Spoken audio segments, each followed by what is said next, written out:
evaluating VIX against stock implied volatilities. We're going to be talking about kind of, volatility risk. It's a little heavy, so bear with us.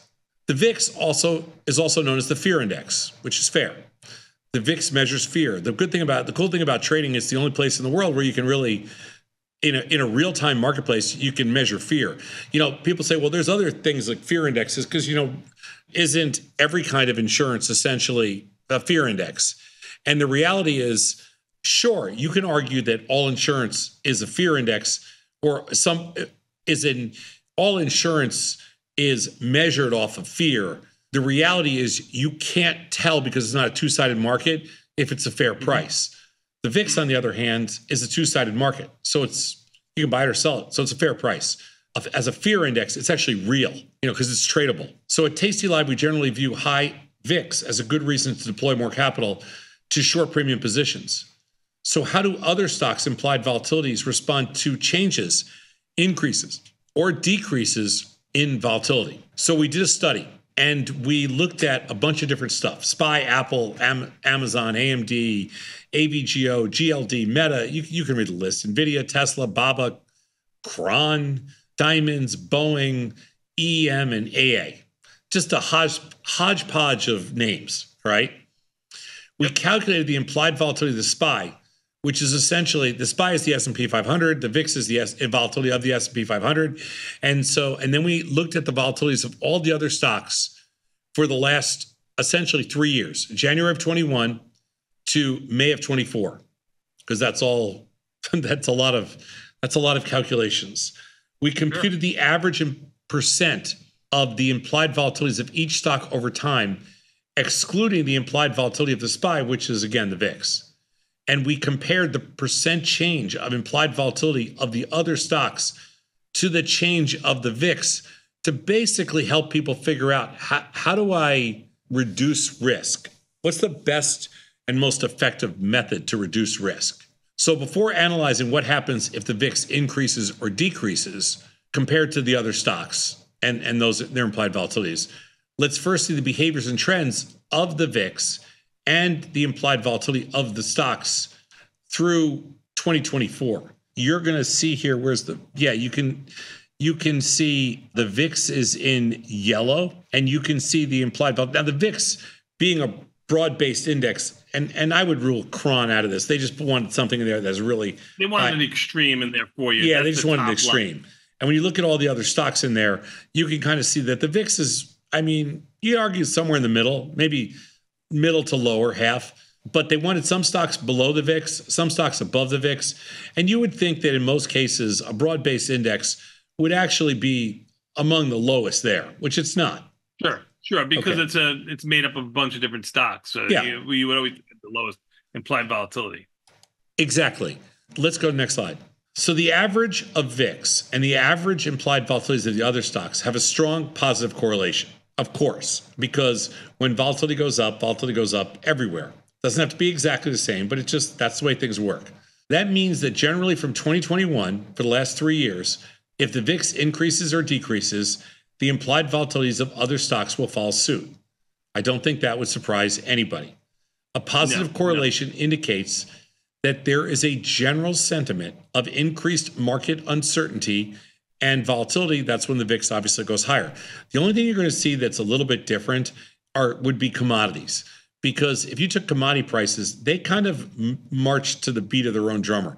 That's a whole different world in commodities than stocks. But equities are equities, and most equities move together.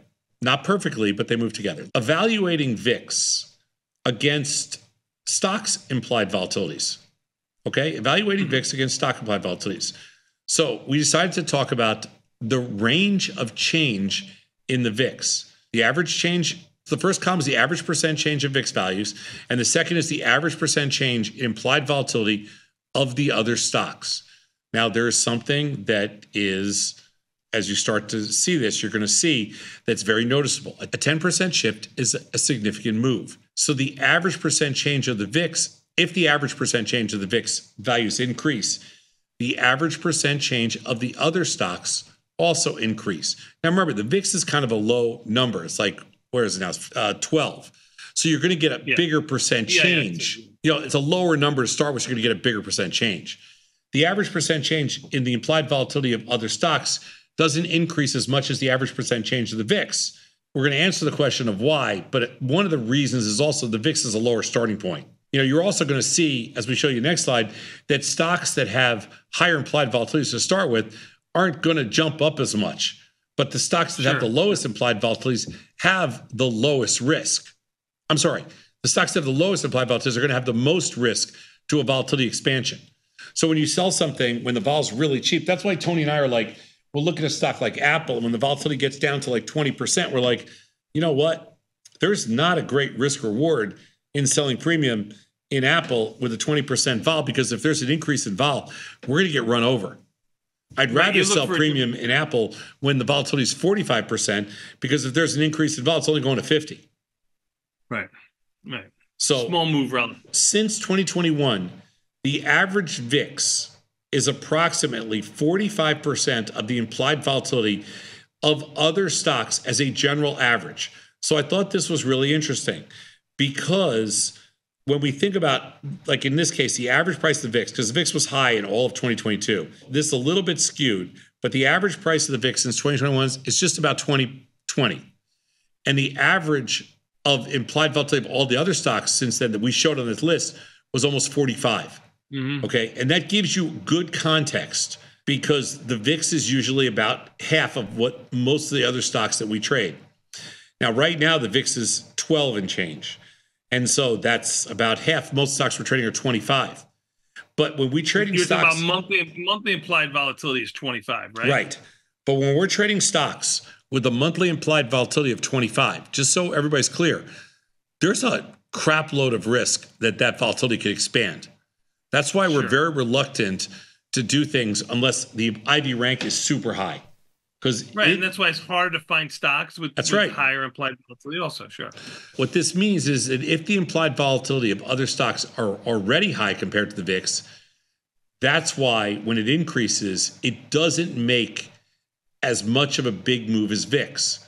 So what we want are stocks with high implied volatility and high implied volatility rank, because if there is not a contraction, and if we're measuring and monitoring our risk, we are going to have the least amount of risk when we start with a high implied volatility situation. So even though something like gold or copper has incredibly high volatility right now, it's still a better situation for us than if we were selling it with super low volatility. Yeah, true that. So why is this important? If you sell premium on stocks experiencing a significant increase in implied volatility, the implied volatility of other stocks on a percentage basis does not rise as much as the VIX. This is because the implied volatilities of all the other stocks are already so much higher than the VIX. 2 times, 2.5 times, 3 times, whatever. As we sell premium, we don't want large upside exposure in implied volatility. Selling stocks in high implied volatility reduces the chances of big spikes. The biggest risk is from stocks that have low volatility, and the biggest risk in selling volatility is selling volatility when it's down at the levels that we're at today. And it makes perfectly good sense, too, from everything that we've done on the research side about how, when volatility is low, you get the largest moves in the market. This is just another way of showing you that outlier risk is when volatility is low, not contrary to what everybody would think when volatility is high.